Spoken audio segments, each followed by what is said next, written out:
성경 66권 가운데 여자의 이름으로 명명된 책이 몇 권 있죠?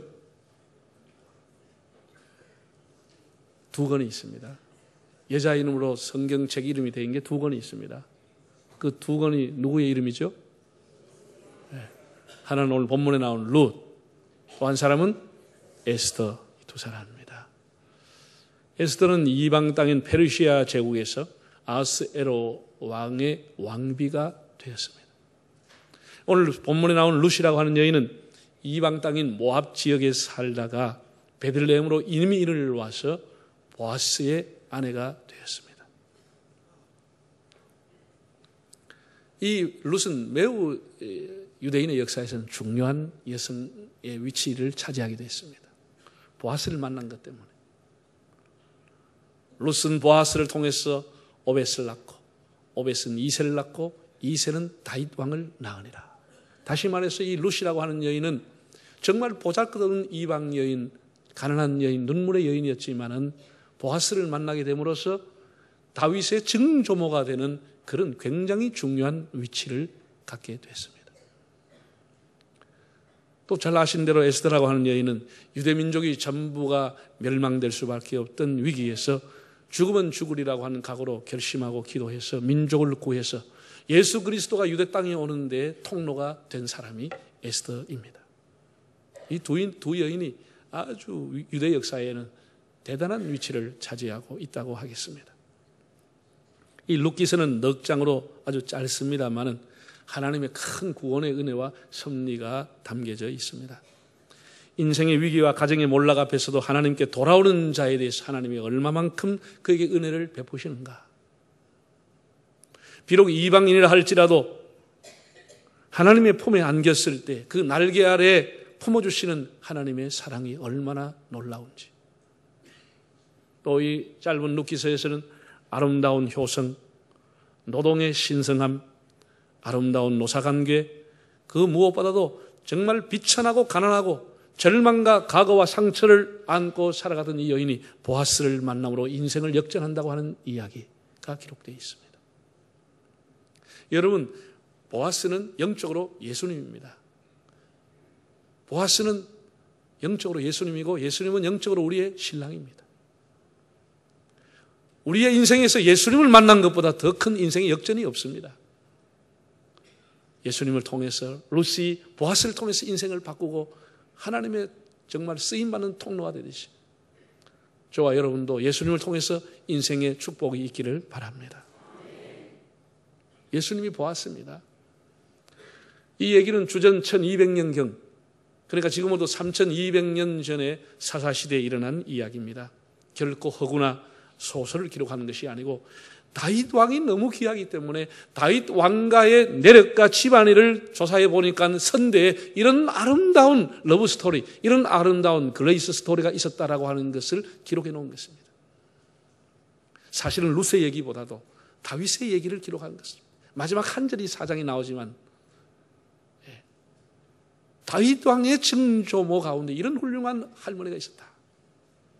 그것을 밝혀놓은 것입니다. 베드음의 해음에 살고 있던 유다 지파의 엘리멜렉이라고 하는 사람이 그 지역에 흉년이 들게 되므로 자기 아내 나오미와 함께 두 아들과 함께 모압 땅으로 이주를 가게 됐습니다. 이민을 간 거죠. 하나님께서 힘들고 어려워도 자기 지파, 자기 자리, 자기 사명을 지켜야 하는데도 힘들다고 달랑 버리고 좋은 곳으로 가버렸습니다. 그때는 좋았습니다. 거기 가서 또 두 아들이 모압 여자를 만나서 결혼까지 했습니다. 며느리 둘이를 맞이했습니다. 그런데 웬일입니까? 얼마 안 가서 가장인 엘리멜렉이 죽었습니다. 아들 둘이가 연달아 죽었습니다. 그러니까 이 집은 하루아침에 가부 3명만 사는 가정이 되고 만 것입니다. 기가 막힌 일이죠. 기가 막힌 일. 그래서 나오미가 결심을 했습니다. 시어머니 나오미가 결심을 합니다. 나는 이제 죽어도 고향 가야 되겠다. 유다 지파가 있는 베들레헴으로 가야 되겠다 결심을 하고 귀향을 결심하게 됩니다. 그래서 2명의 며느리를 불러가지고 얘기를 해줍니다. 나는 이제 고향 갈 테니 너희들 아주 젊고 아름다우니까 얼마든지 새로운 세상, 새로운 사람 만나서 살아라고 자유를 주었습니다. 그래서 첫째 며느리 오르바는 자기 민족에게 돌아갔고, 그러나 둘째 룻은 기어코 시어머니를 따라오겠다는 겁니다. 나오미가 여러 번 만류했습니다. 나는 소망이 없는 사람이다. 나는 슬픈 여자다. 나를 따라오지 말아라. 그랬음에도 성경에 보면 룻이 시어머니 나오미를 붙쫓았더라. 바짝 따라 붙어갔습니다. 그는 이렇게 말했습니다. 어머니 하나님이 이제 나의 하나님 될 것입니다. 어머니의 백성이 나의 백성이 될 것입니다. 이런 결심을 하고 룻이 따라 나섰습니다. 여러분, 신앙은 결단입니다. 신앙은 결단입니다. 그래서 정말 소망이 없는 빈털터리 시어머니를 따라 룻이 전혀 낯선 베들레헴이라는 곳에 와서 살게 됐습니다. 오기는 잘 왔습니다만은 당장 무슨 변화가 있는 것은 아니었습니다. 우리가 세상에서 방황하다가 교회 나오고 하나님 앞에 나오면 굉장히 변화가 될 줄 아지만은 별로 변화되는 건 없습니다. 고향에 돌아오기는 왔지만은 그의 생계와 삶에는 변화가 없었습니다. 여전히 외로웠고, 여전히 기댈 언적은 없었고, 여전히 땅은 한 평도 없이 시아버지 엘리멜렉이 다 자기 집안은 다 팔아버렸고, 여전히 잡을 끈도 없었고, 그래서 지금 생각해 보면 조그마한 움막 같은 것을 임시로 처소로 만들어서 고복 안에 살았던 것이 아닌가 생각이 듭니다. 전혀 소망이 없었습니다. 베들레헴 왔지만 반전은 일어나지 않았습니다. 여전히 고생의 문이 헌했습니다. 그런데 놀라운 일이 일어났습니다. 자, 2장 1절에서 3절을 다시 한번 읽어볼까요? 나오미의 남편 엘리멜렉의 친족으로 유력한 자가 있으니 그의 이름은 보아스더라. 모함 여인 룻이 나오미에게 이르되 원하건대 내가 밭으로 가서 내가 누구에게 은혜를 입으면 그를 따라서 이삭을 줍겠나이다 하니 나오미가 그에게 이르되 내 따라 갈지어다 하매 룻이 가서 베는 자를 따라 밭에서 이삭을 줍는데 우연히 엘리멜렉의 친족 보아스에게 속한 밭에 이르렀더라. 이삭을 주겠다고 하는 말이 두 번이나 나옵니다. 삶이 어려우니까 우선 끼니를 떼야 되니까 시어미가 불러가지고 얘야 가서 이삭이나 주워보라 그렇게 얘기한 게 아닙니다. 참 룻이 기특하다고 하는 것은 그때 나이가 20살이 채 안 됐을 터인데 어머니 제가 이삭을 주러 나가겠습니다 이렇게 얘기하는 거예요. 자기가 먼저 자원해서 이삭을 주겠다고 한 겁니다. 천국은 침노하는 자, 스스로 힘쓰는 자가 빼앗는다는 말이 있습니다. 베들레헴 지역은 그의 풍년이 들어서 온통 축제의 노래, 풍년의 노래를 부르고 있었습니다. 사람들이 다 풍년이 왔다고 나오미의 가정까지 풍년이 된 것은 아니었습니다. 나오미의 가정은 여전히 외로웠고 가난했고 쓸쓸했습니다. 돌아온 나오미를 환영해 주는 것은 잠깐이었고 모두가 다 일상으로 밭으로 돌아갔습니다. 그냥 세월이 간다고 해결될 문제가 아니었습니다. 온 동네가 다 기뻐했지만 나오미의 가정은 기쁨이 없었습니다.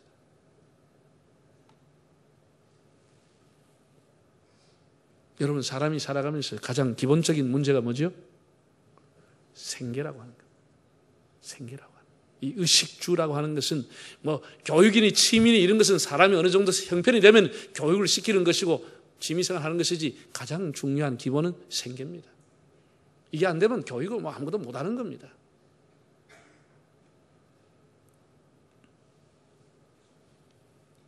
최소한 가정의 부모가 되고 가장이 되면은 이 생계는 책임을 지도록 자세를 가져야 되는 겁니다.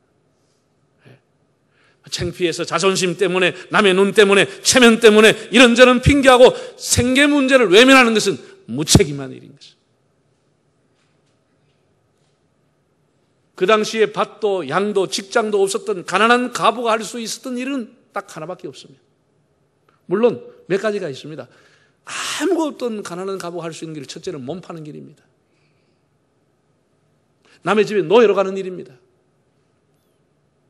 그리고 할 수 있는 일은 남의 밭에 가서 이삭을 주어서 생계를 유지하는 일입니다.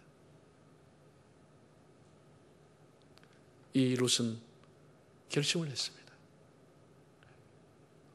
와서 그 다음 날부터 입고 나간 것은 아니겠죠. 와서 시간이 가면서 여전히 쓸쓸하고 여전히 가난하고 외로운 자기를 보면서 이래서는 안 되겠다 라고 해서 결심을 하고 이삭을 주러 나가게 된 것입니다.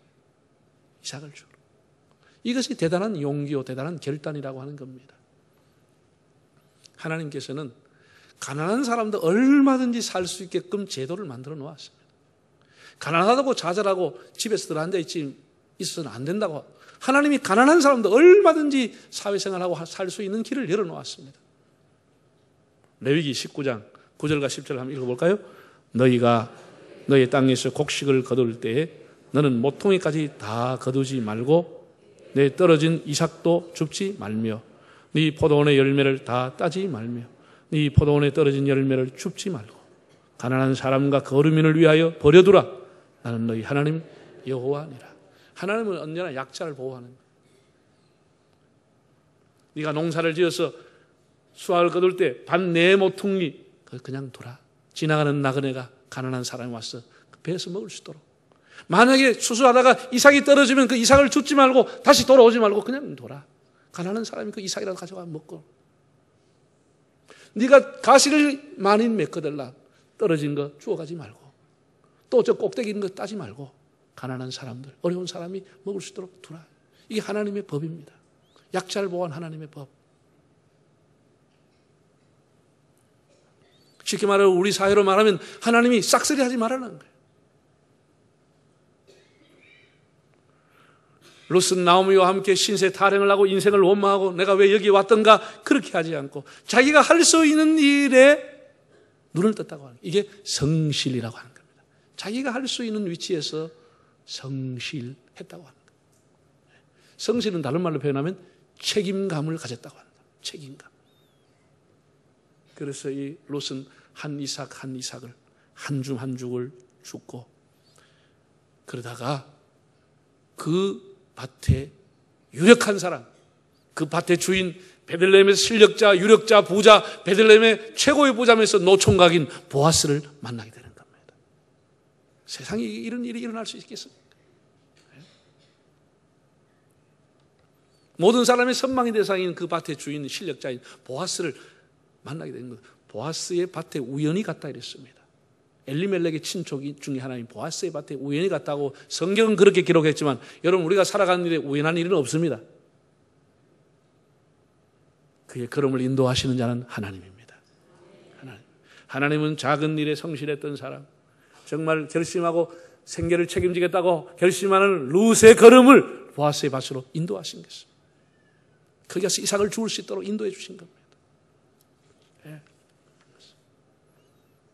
우리 성실을 잃어버리면 인생은 무너지는 것입니다.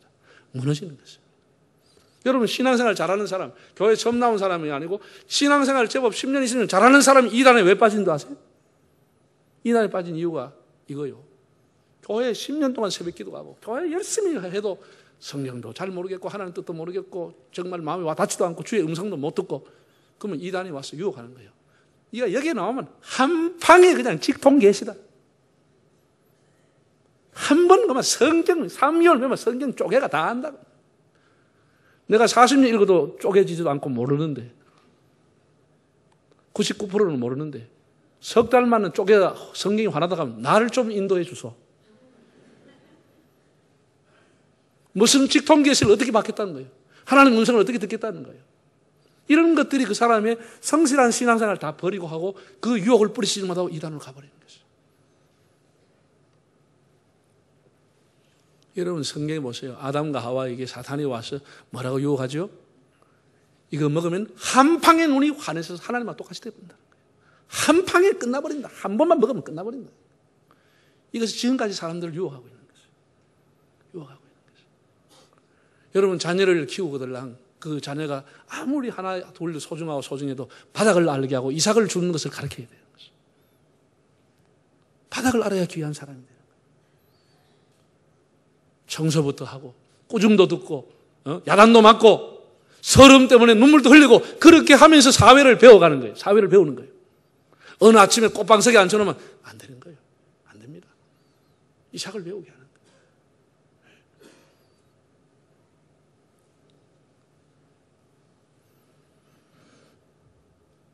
고생도 참을 줄 알고 눈물도 흘릴 만큼 흘리고 외로움도 겪고 그러면서 인생을 배우고 은혜가 귀한 것을 깨닫게 되는 것입니다. 옛날에 제가 학교 다닐 때만 해도 방학이 되면은 방학 숙제가 뭐냐? 이삭 죽기 해오라는 거예요. 요새 그런 숙제 없죠? 이 사회 자체가 이삭을 별로 귀하게 여기지 않고, 물론 이 도시에 있는 사람이 이삭이 없지. 뭐. 시골에 농사 지어야 이삭이 있겠죠. 그럼 옛날에 또 빈병 모아오라 그랬어요. 빈병 몇 개 가오라 그랬어요. 요즘 빈병 가오라 또 선생님 시켰다 하면 그 선생님 혼납니다. 이 사회 자체가 그런 교육을 안 하고 있습니다. 안 합니다.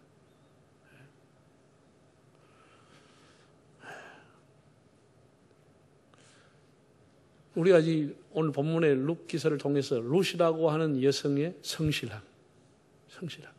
그 성실 속에 하나님이 보아스를 숨겨놨다고 하는 것. 인생의 최고의 면류관을 숨겨놨다고 하는 것. 성실 속. 그리고 또 보아스라고 하는 사람을 생각해 보게 됩니다. 이 보아스는 너무나 귀한 사람이었습니다. 자, 이 사람이 어떤 자세를 가지고 살았느냐. 2장 8절과 9절을 한번 읽어볼까요? 보아스가 룻에게 이르되 내 딸아 들으라. 이삭을 주우러 다른 밭으로 가지 말며 여기서 떠나지 말고 나의 소녀들과 함께 있으라. 그들이 베는 밭을 보고 그들을 따르라. 내가 그 소년들에게 명령하여 너를 건드리지 말라 하였느니라. 목이 마르거든 그릇에 가서 소년들이 길러온 것을 마실지니라 하느니라. 또 14에서 16절 식사할 때에 보아스가 룻에게 이르되 이리로 와서 떡을 먹으며 네 떡 조각을 초에 찍으라 하므로 룻이 곡식 빼는 자 곁에 앉으니 그가 볶은 곡식을 주매 룻이 배불리 먹고 남았더라. 룻이 이삭을 주우러 일어날 때에 보아스가 자기 소년들에게 명령하여 이르되 그에게 곡식 단 사이에서 죽게 하고 책망하지 말며 또 그를 위하여 곡식 다발에서 조금씩 뽑아버려서 그에게 죽게 하고 꾸짖지 말라 하니라. 어떤 생각이 듭니까? 여러분, 굉장히 미안한 얘기지만 있는 사람은 없는 사람 사정 잘 모릅니다. 우리가 부유하게 자란 사람은 가난한 사람 사정 모릅니다. 늘 공부 1, 2등 하는 사람은 공부 꼬배하는 거 사정 모릅니다. 자가 왜 저렇게 뭐하는지 이해가 안 된다는 거예요. 저 사람 왜 저렇게 가난하게 사는지 이해가 안 된다는 거예요. 이해가 안 되지 자기는. 정말 하나님의 명령에 순종해서 보아스는 가진 자였고 높은 자였고 귀한 자였지만 작은 자들의 벗이 되고 그들을 선대하고 그들의 아픔을 생각해 주는 사람, 그들의 눈물을 닦아주는 그늘이 됐다고 하는 것이 얼마나 귀한 것인지. 그래서 예수님의 조상이 되는 거예요. 그냥 아무나 되는 게 아니잖아요. 예수님의 조상이 되는 거예요, 보아스가.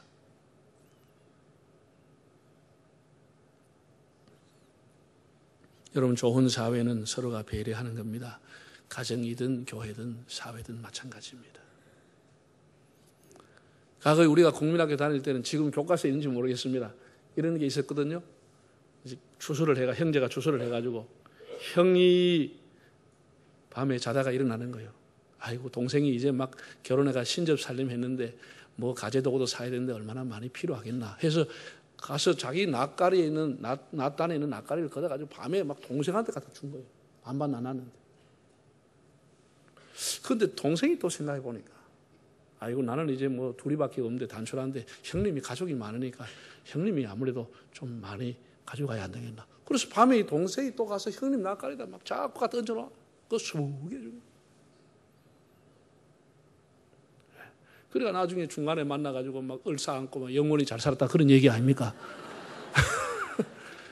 그러니까 그 제목이 뭐 우애가 좋은 형제인가 뭐 그게 의좋은 형제. 그게요, 이북에도 이 내용이 교과서에 실려 있답니다. 북한 교과서에도 이 내용이 이 내용은 실어놨답니다. 동무회도 실어놨답니다. 여러분, 보아스가 정말 귀한 것은 이렇게 배려했다고 하는 것입니다. 역지사지했다고 하는 것. 여러분, 교회는 밭입니다. 바울이 밭이라고 그랬습니다. 누구의 밭이냐? 보아스의 일하는 밭입니다. 보아스는 예수님입니다. 우리가 찬양대를 한다, 새가족 한다, 주일학교를 한다, 식당에 봉사한다, 전도한다, 모든 사람이 각각 이 밭에 와서 이삭을 줍고 있는 겁니다. 우리 대단한 거 아닙니다. 다 자기 맡은 자리에서 이삭을 줍고 있는 것입니다. 여러분, 하나님의 밭에서 성실하게 이삭을 줍기를 바랍니다. 이거 시시하게 생각하지 말고, 그 이삭 줍는 그 손길 속에 하나님이 면류관을 숨겨놓고 황금 보석을 숨겨놨습니다. 우리가 처음부터 하는 거 부끄럽지 않아요. 예? 여러분 축구 선수들, 예? 야구 선수들 처음부터 뭐 어디 공 줘요? 처음에는 다 주전자 주는 거예요. 물 떠오라고. 처음에는 공을 주는 게 아니고 물 떠오라 그래. 처음에는 가면 다 깃발 갖다 꽂고 어디 가서 그냥 그 밥 먹고 나면 치우고 금이나 끄고 그리고 또 저 화장실 뒤에가 공디 몇 차를 두드려 맞고 그러는 거예요. 그러면서 배우는 거예요. 그러면서 배우는 거예요. 그게 싫으면 아무것도 못 하는 거예요. 못 하는 거예요. 성실하게 하는 거예요. 성실하게. 이번에 성실이 얼마나 중요한지를 여러분 깨닫잖아요. 왜 현직 대통령이 중도에 탄핵을 당하고 파면을 당하죠? 국가가 준 의무, 국민이 지지해 준 그 책무에 대해서 성실하지 못했다는 겁니다. 성실하지 못했다는 거죠. 헌법을 수호해야 될 책임이 있는 자리가 헌법에 대해 성실하지 못했다는 겁니다. 세월호가 침몰해서 많은 학생이 죽어갔지만 그냥 전화로 몇 번 지시하고 그 아이들을 보호하려고 하는 그런 성실함이 부족했다는 겁니다. 국민의 믿음을 배신하고 오히려 민간인 한 여자를 불러가 청와대에 수십 번 드나들게 하고 수백 번 통화를 하고 세상의 그 중요한 국가의 문서를 갖다 보여주고 그 성실을 위반했다는 거예요. 대통령으로서. 누가 애국자지요? 자기 자리에 성실한 사람이 애국자인 겁니다. 누가 제대로 된 신앙인입니까? 자기의 자리에서 성실한 사람이 하나님 앞에 올바른 신앙인이 되는 겁니다. 이번에 판결로 앞으로 우리나라는 어떤 대통령도 어떤 사람도 법 앞에는 다 동등하다고 하는 것, 법 위에 군림할 수 없다고 하는 것을 보여주었습니다. 그리고 앞으로 이 사건은 우리 대한민국이 존재한 한 민주주의의 영원한 상징으로 남게 될 겁니다. 우리가 성실해야 되는 거예요. 성실해야 되는 것입니다. 여러분, 사람은 인성을 갖고 있습니다. 인성과 영성의 가장 중요한 바탕은 성실입니다. 그 성실은 책임감입니다. 성실하지 않다. 그 사람 믿음, 영성은 없습니다. 영성은 아무리 얘기해도 영성은 없는 겁니다. 그 사람이 인성을 아무리 얘기하고 인격을 얘기해도 성실하지 않다. 그는 인성은 거의 엉망입니다. 그만큼 성실이 중요한 겁니다. 공부든 사업이든지 목회든 정치든 직장이든지 여러분 성실이 큰 밑전이 돼야 하는 겁니다. 재치라고 하는 것은 그는 단거리용입니다. 성실은 장거리용입니다. 제가 늘 여러분에게 인용하고 말씀드리는 시편 37편 3절에 보면 성실로 식물을 삼을지어다. 성실로 살아가는 거예요. 악을 식물로 삼지 말고 남을 모함하고 남에게 위증하고 사기하고 축소 은폐하고 폄하하고 인격 살해하고 이렇게 하지 말고 악을 식물로 삼지 말고 성실을 식물로 삼아라. 그랬습니다. 우리 사람들이 행복의 지수를 얘기합니다. 성실의 지수와 행복의 지수가 같이 가는 겁니다. 한국 교회가 신뢰가 부족하다 그런 통계가 있습니다. 신뢰라고 하는 것은 성실과 맞물려 있는 겁니다. 불성실하다 그런 얘기입니다. 쉽게 말해서. 우리가 기독교인이 어디에 속해 있든지 자기의 삶의 자리와 직장에서 성실의 문화를 확산할 수 있다고 하면 우리 한국교회가 이 사회 위에 성실의 문화를 만들어줄 수 있다고 하면 한국교회는 다시 신뢰를 받게 될 것입니다.